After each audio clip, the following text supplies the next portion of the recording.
नमस्कार, देशोन्नती संपादकीयमध्ये मी ऐश्वर्या शिंदे आपलं स्वागत करते।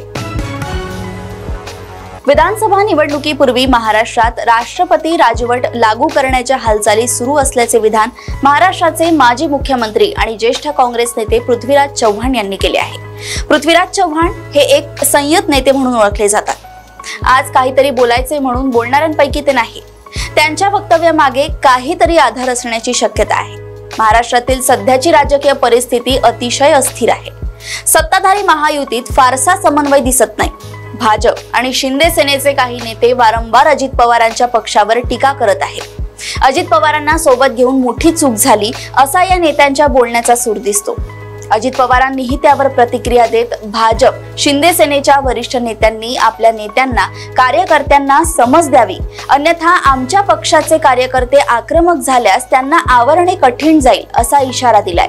जागा वाटपावरूनही या तिन्ही पक्षात वाद निर्माण होण्याची शक्यता आहे। भाजप 150 जागा लढवण्यासाठी आग्रही आहे।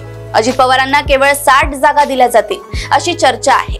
कदाचित अजित पवार त्यावर समाधानी होतीलही, परंतु त्यांच्या पक्षातील काही नेते आणि कार्यकर्ते हे दुय्यम स्थान मान्य करतीलच याची शाश्वती नाही।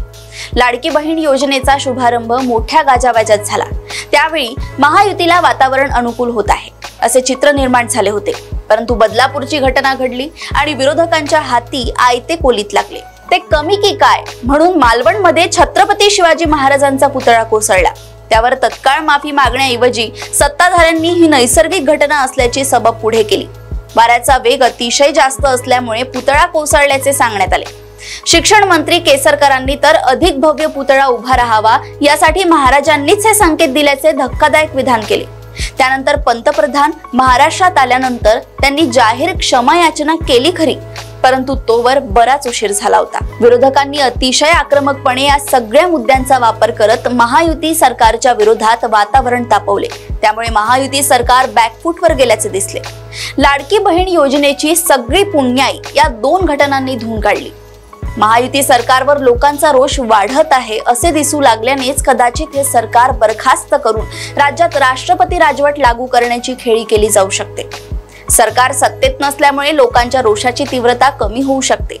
यावर काही काळ निघून गेला तर कदाचित हे मुद्दे मागे पडू शकतात। वातावरण काही प्रमाणात शांत होऊ शकते। वातावरण शांत झाले आणि भाजपला हरियाणा तसेच जम्मू काश्मीर मध्ये अपेक्षित यश मिळाले तर महायुती नव्या उत्साहाने निवडणुकीला सामोरे जाऊ शकते। या पृष्ठभूमीवर लोकांचा सरकारवरचा रोष कमी करण्यासाठी हे सरकार बरखास्त करून राष्ट्रपती राजवट लागू केली जाण्याची शक्यता नक्कीच आहे। पृथ्वीराज चव्हाणांचा तर्क अगदीच चुकीचा आहे असं म्हणता येणार नाही। राष्ट्रपती राजवट लागू झाली तरी राज्यपालांच्या माध्यमातून सगळी सूत्रे भाजपकडेच राहतील। राज्यपालांच्या माध्यमातून सोयीचे निर्णय घेता येतील। यापूर्वी असे घडले आहे।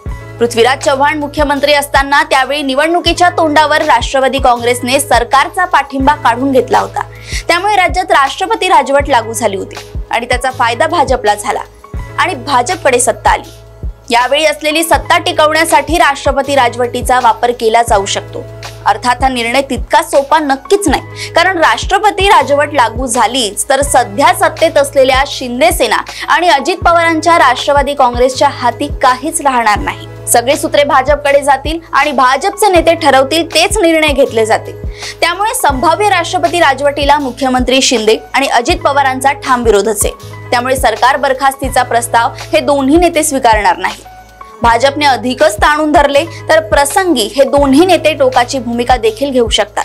त्यामुळे तुर्तास तरी राष्ट्रपती राजवटीची शक्यता नाही, परंतु महायुतीच्या विरोधात वातावरण अधिकच गढूळ झाले तर भाजपचा दबाव वाढेल आणि त्या दबावाखाली हे दोन्ही नेते अनिच्छेने का होईना सरकार बरखास्तीच्या प्रस्तावाला मान्यता देतील अशी शक्यता आहे।